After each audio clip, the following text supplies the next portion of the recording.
warahmatullahi wabarakatuh. Perkenalkan, nama saya Rizky Dwi Adrianti, NIM T 2018-4116.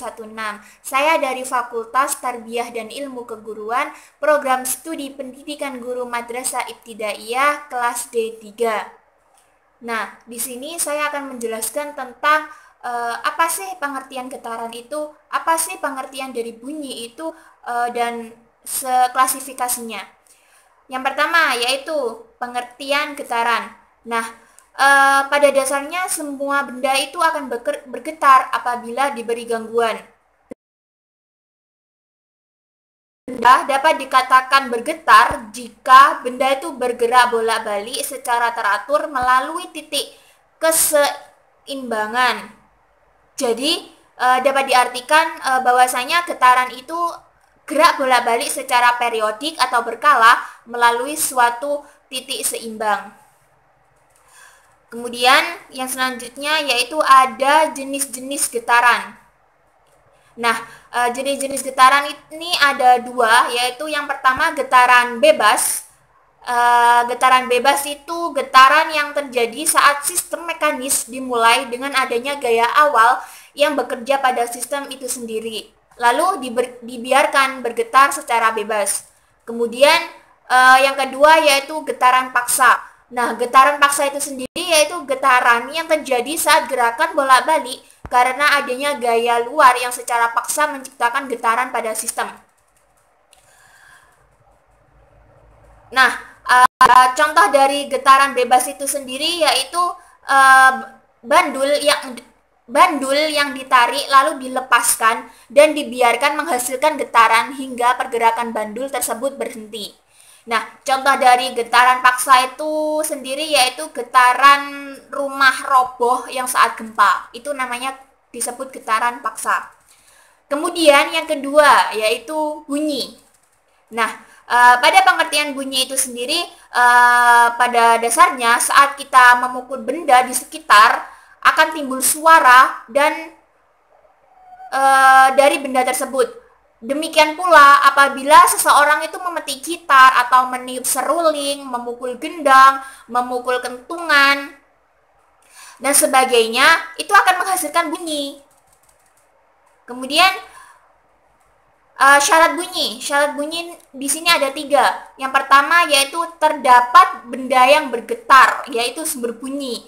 Kemudian terdapat medium yang merambatkan bunyi. Yang ketiga, terdapat penerima yang berada di dalam jangkauan sumber bunyi. Kemudian ada kecepatan bunyi. Nah, cepat rambat bunyi itu sebenarnya tidak terlalu besar. Cepat rambat bunyi itu jauh lebih kecil dibandingkan dengan cepat rambatnya cahaya. Kemudian sifatnya bunyi. Yang pertama yaitu merupakan gelombang longitudinal. Kemudian yang kedua, tidak bisa merambat pada ruang hampa. Kemudian yang ketiga, kecepatan dari rambatnya itu dipengaruhi oleh kerapatan dari medium perambatannya, seperti padat, cair, dan gas. Kemudian dapat mengalami resonansi serta pemantulan. Kemudian memerlukan medium dalam perambatannya atau tidak bisa merambat dalam ruang hampa. Nah, resonansi bunyi itu sendiri yaitu suatu peristiwa atau kejadian di mana ikut bergetarnya suatu benda dikarenakan getaran benda lain, sebab frekuensinya itu sama. Nah, bunyi tersebut itu dapat mengalami pemantulan. Pada proses pemantulan bunyi itu dimanfaatkan sebagai berikut. Yang pertama yaitu penentuan cepat rambat bunyi. Kemudian yang kedua, pendeteksian cacat dan retak pada pipa lubang. Kemudian survei geofisika, kemudian pengukuran ketebalan pelat logam, kemudian pengukuran kedalaman tempat. Yang selanjutnya yaitu proses perambatan pada bunyi. Nah, proses perambatan pada bunyi ini ada beberapa perambatan. Yang pertama yaitu perambatan bunyi melalui benda padat. Nah, contohnya itu kita membuat mainan telepon-teleponan. Pada waktu bermain, telepon-teleponan itu bunyi merambat melalui benang menuju ke telinga kiri. Nah, jadi permainan telepon-teleponan ini dibuat dari kaleng, kemudian yang apa ya, yang ditali dengan seutas tali atau benang seperti itu. Kemudian kita bunyi atau kita bersuara, dan yang di sisi satu itu mendengarkan di telinga. Itu akan menghasilkan rambatan bunyi. Kemudian yang kedua yaitu perambatan bunyi melalui benda cair. Nah, ketika dua batu diadu di dalam air, bunyi yang ditimbulkan dapat kita dengar. Nah, hal ini menunjukkan bahwa bunyi dapat merambat melalui zat cair. Kemudian pemantulan atau perambatan bunyi melalui gas. Udara itu merupakan benda gas. Nah, kita dapat mendengar suara orang berbicara, burung berkicau, dan sirine bunyi mobil polisi karena getaran suara itu masuk ke telinga kita, sama halnya dengan bunyi guntur. Guntur itu dapat kita dengar karena getaran suaranya itu masuk ke telinga setelah merambat melalui udara. Kemudian yang poin selanjutnya yaitu pemantulan dan penyerapan bunyi. Nah, pemantulan bunyi, jika berteriak di dalam gua, kita itu mendengar suara berulang-ulang seperti gua, wah, wah, wah, seperti itu. Di sini ada beberapa perambatan suara. Yang pertama yaitu gema. Gema adalah pantulan bunyi yang terdengar lengkap sesudah bunyi asli. Kemudian gaung. Gaung adalah pantulan bunyi terdengar sebelum bunyi asli selesai diucapkan. Nah, kemudian bunyi pantul yang memperkeras bunyi asli. Ketika berteriak di ruang kosong tertutup yang sempit, nah, ruangan tersebut itu harus memiliki permukaan dinding yang keras dan rapat.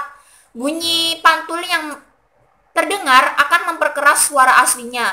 Hal ini karena jarak yang terlalu dekat antara sumber bunyi dan dinding pemantul. Kemudian yang kedua yaitu penyerapan bunyi. Nah, penyerapan bunyi ini terjadi jika perambatan itu dihalangi benda yang permukaannya itu lunak. Contohnya busa, karung goni, atau serbuk geraji. Nah, mungkin hanya itu saja yang bisa saya sampaikan. Kurang lebihnya mohon maaf. Wabillahi taufiq wal hidayah. Wassalamualaikum warahmatullahi wabarakatuh. Warahmatullahi wabarakatuh. Saya Fatur Rahman NIM D2018-178. Di sini saya akan menjelaskan 3 poin. Yang pertama yaitu gelombang transversal, yang kedua yaitu tentang proses perambatan gelombang longitudinal, yang terakhir yaitu jenis dan manfaat dari gelombang longitudinal atau di manfaat bunyi. Terus yang pertama yaitu gelombang transversal. Gelombang transversal yaitu gelombang yang rambatannya negatif atau tegak lurus dengan arah rambatannya atau arah getarannya. Terus karakteristiknya yaitu yang pertama, arah rambatannya tegak lurus terhadap arah getarannya. Yang kedua, gelombang transversal berbentuk bukit dan lembah. Terus contoh-contoh komponen gelombang transversal itu ada 1, 2, 3, 4, 5, 7, 8, 9, 10, 11. Ada 11 contoh komponen gelombang transversal. Nah, yang pertama yaitu simpangan. Nah, simpangan itu apa? Simpangan itu adalah jarak suatu titik yang ada pada gelombang terhadap setimpal. Terus yang kedua puncak gelombang, yaitu titik terendah yang ada pada gelombang. Terus yang ketiga dasar gelombang, yaitu titik terendah yang ada pada gelombang. Nah, yang keempat yaitu lembah gelombang. Lembah gelombang itu apa? Nah, lembah gelombang itu adalah sebuah lengkungan bawah yang ada pada posisi timbang. Selanjutnya yaitu bukit gelombang. Bukit gelombang yaitu sebuah lengkungan atas yang ada pada posisi setimbang.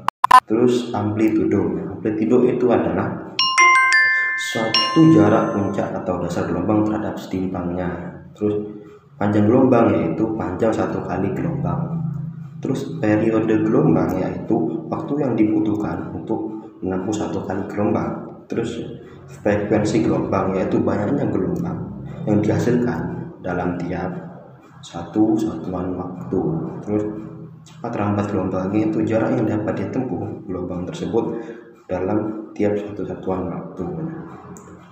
Terus ada pun contoh dari gelombang transversal ini adalah yang pertama yaitu gelombang pada di air, yang kedua itu gelombang cahaya, terus yang ketiga itu gelombang Love, terus yang keempat yaitu gelombang seismik, yang kelima gelombang Rayleigh, dan yang terakhir yaitu gelombang pada tali atau dan lain-lain.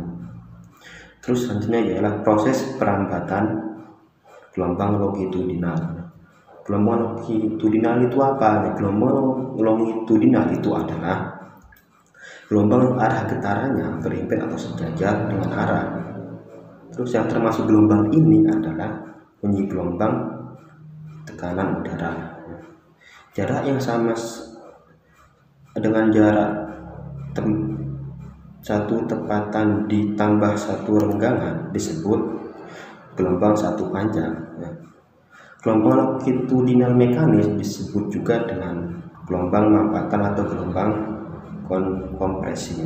Adapun contoh dari gelombang ini itu ada dua.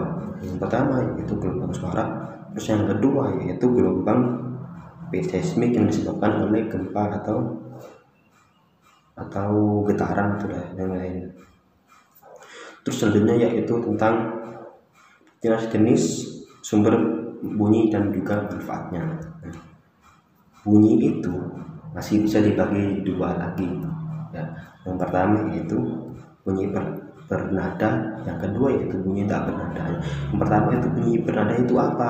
Bunyi bernada itu ialah bunyi yang bisa menghasilkan suara do, re, mi, fa, sol, la, si, do. Sedangkan kalau bunyi tak bernada yaitu kebalikan dari bunyi bernada, yaitu bunyi yang tidak bisa menghasilkan suara atau irama do, re, mi, fa, sol, la, si, do. Terus adapun jenis-jenis sumber bunyi yang dapat kita temukan di lingkungan sekitar atau ya dalam tiap-tiap hari lah yang bisa kita temukan itu ada 5. Yang pertama yaitu gitar. Gitar itu sumber bunyi yang bisa menghasilkan suara dengan cara dipetik. Nah, seruling yaitu yang kedua itu seruling ya. Kalau seruling yaitu sumber bunyi yang bisa menghasilkan bunyi dengan cara ditiup. Terus yang ketiga yaitu gendang. Nah, gendang itu apa? Gendang itu sumber bunyi yang bisa menghasilkan suara dengan cara dipukul. Terus kalau biola itu ya sumber bunyi bisa menghasilkan bunyi dengan cara digesek. Terakhir itu harmonika. Harmonika itu sama dengan seruling. Sama bagaimana yaitu sumber bunyi yang bisa menghasilkan bunyi dengan cara ditiup. Jadi harmonika itu sama dengan seruling. Cara mainnya itu dengan cara ditiup. Terus manfaatnya dari manfaat sumber bunyi itu ada banyak sekali. Di sini di makalah itu ada banyak, tapi saya hanya menjelaskan atau menyebutkan 8 saja. Terus yang pertama, manfaat yang pertama yaitu bisa mendeteksi benda di bawah laut. Jadi sumber bunyi itu bisa mendeteksi benda-benda yang ada di bawah laut. Terus yang kedua yaitu dapat mendeteksi kerusakan pada sistem logam. Terus yang ketiga yaitu dapat menentukan kedalaman laut. Jadi sumber bunyi itu bisa menentukan kedalaman laut, misalkan kedalamannya ini berapa akan bisa ditentukan melalui sumber bunyi ini. Terus yang keempat yaitu bisa mendeteksi jaringan yang ada di dalam bisa mendeteksi jaringan normal yang ada di dalam tubuh. Terus yang selanjutnya yaitu dapat menentukan kecepatan aliran darah. Jadi berbunyi itu dapat menentukan kecepatan aliran darahnya, yang bisa menentukan kecepatan aliran darah aliran kita ya. Itu kecepatan yang bisa dihitung, bisa ditentukan melalui sumber bunyi. Terus yang selanjutnya ialah dapat memantau detak jantung manusia. Terus yang tentunya ya, yang terakhir yaitu dapat menghancurkan tumor dan batu ginjal. Jadi sumber bunyi ini dapat menghancurkan tumor dan batu ginjal yang ada di dalam tubuh manusia atau di dalam tubuh makhluk itu. Ya, mungkin cukup sekian dari saya. Wassalamualaikum warahmatullahi wabarakatuh. Warahmatullahi wabarakatuh. Di sini saya Nafisah Lailatul Qadriyah, NIM T 2018-4110. Saya akan melanjutkan presentasi dari kelompok saya. Di sini saya akan menjelaskan tentang memahami perbedaan gema, gaung, dan pantul. Perbedaan gaung dan gema dalam mempelajari ilmu fisika terdapat salah satu bahasan terkait getaran serta gelombang suara, sehingga terdapat istilah yang memiliki keterkaitan dengan rambat gelombang suara, yaitu gaung dan juga gema, yang seringkali terjadi di dalam kehidupan manusia. Gema merupakan salah satu dari bunyi pantul yang bisa terdengar dengan jelas saat sebuah sumber suara telah selesai diteriakkan. Dapat kalian sebut dengan gema. Nah, misalnya ketika kalian berteriak di suatu lembah atau jurang, maka bunyi pantulannya itu akan terdengar dengan jelas. Gema ini memiliki jarak dengan penghalang yang jauh, sehingga bunyi pantulannya itu nanti akan terdengar jelas ketika kita akan berteriak. Sedangkan gaung merupakan suatu bunyi pantul yang dapat terdengar ketika suatu sumber suara yang diteriakkan belum selesai. Misalnya ketika kita berteriak di suatu gedung yang besar, maka bunyi pantulannya itu akan bertabrakan dengan bunyi pantulan suara yang asli. Sedangkan bunyi pantul adalah bunyi yang terjadi karena gelombang bunyi menabrak suatu bidang pantul yang kemudian gelombang bunyi itu dipantulkan kembali oleh bidang pantul tersebut. Misalnya saat kita mendengar suatu suara susulan yang merupakan gema suara aslinya. Nah, di sini saya akan menjelaskan tentang perbedaan jarak penghalang dengan sumber suara. Perbedaan pertama yang dapat kita ketahui adalah jarak suatu penghalang dengan sumber suara. Apabila sumber gelombang suara dekat, maka itu dapat menimbulkan bunyi gaung. Sedangkan apabila sumber gelombang suara jauh dengan penghalang, maka suara pantulan tersebut kita bisa katakan sebagai gema. Yang kedua yaitu datangnya bunyi pantul. Gaung muncul sebelum suara selesai atau berhenti, sedangkan gema muncul sesudah suara berhenti.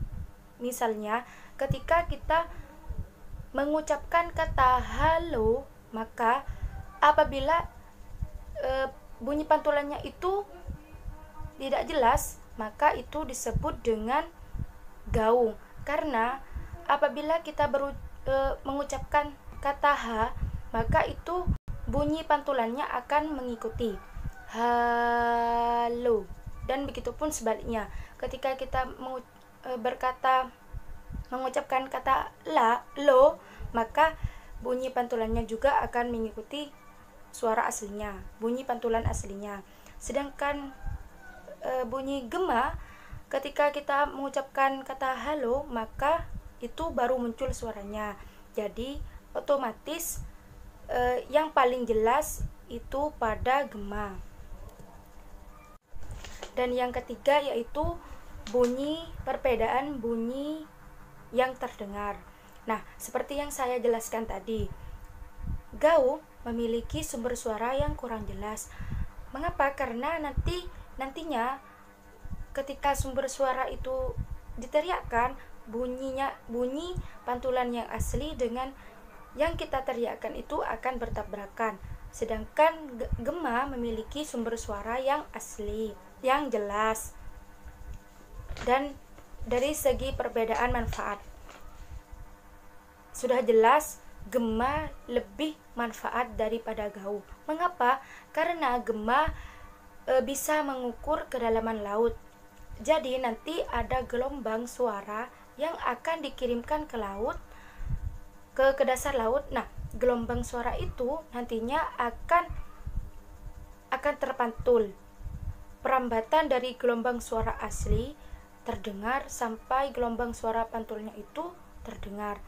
Perambatan ini akan menjadi dasar kedalaman laut tersebut. Rumusnya S sama dengan setengah kali V kali T. S ini merupakan kedalaman laut, sedangkan V merupakan cepat rambat bunyi, dan yang T ialah waktu. Satuannya adalah meter. Yang terakhir yaitu dari segi kecepatan pantulan suara. Dari penjelasan di atas sudah jelas bahwa gaung dan gema itu sangat berbeda. Satu lagi perbedaan gaung dan gema yang dapat dirasakan adalah kecepatan pantulan suara. Gaung mempunyai kecepatan suara yang tinggi dibandingkan dengan gema. Hal tersebut dikarenakan letak penghalang gelombang dengan sumber suara sangat dekat. Untuk menghasilkan gaung ataupun gema, maka yang harus diperhatikan adalah tempat sumber suara. Dan di sini saya menganalisis surah Hud ayat 43 dengan tafsir Ibnu Katsir. Bismillahirrahmanirrahim. Qala sawi ila jabali ya'simuni minal ma' qala la 'asimal yawma min amrillahi illa man rahim wa hala bainahumal mawju fakana minal murakin. Artinya, anaknya menjawab, aku akan mencari perlindungan ke gunung yang dapat memeliharaku dari air bah. Nuh berkata, tidak ada yang melindungi hari ini dari azab Allah selain Allah saja yang Maha Penyayang. Dan gelombang menjadi penghalang antara keduanya. Jadi, keterkaitan tafsiran ayat di atas dengan pembahasan materi seputar getaran dan gelombang di dalam Al-Quran, salah satunya di surah Hud tentang gelombang, sudah tertera pada ayat 43 yang berbunyi, aku akan mencari perlindungan ke gunung yang dapat memeliharaku dari air bah. Nuh berkata, tidak ada yang melindungi hari ini dari azab Allah selain Allah saja yang Maha Penyayang. Dan gelombang menjadi penghalang antara keduanya, maka jadilah anak itu termasuk orang-orang yang ditenggelamkan. Dan tentang getaran berada pada surah Al-Ankabut ayat 37 yang berbunyi, maka mereka mendustakan Syuaib, lalu mereka ditimpa gempa yang dahsyat, dan jadilah mereka mayat-mayat yang bergelimpangan di tempat-tempat tinggal mereka. Penjelasan gempa adalah salah satu contoh getaran. Nah, air bah di sini air yang akan menenggelamkan siapa saja yang kafir. Cukup dari saya. Wassalamualaikum warahmatullahi wabarakatuh.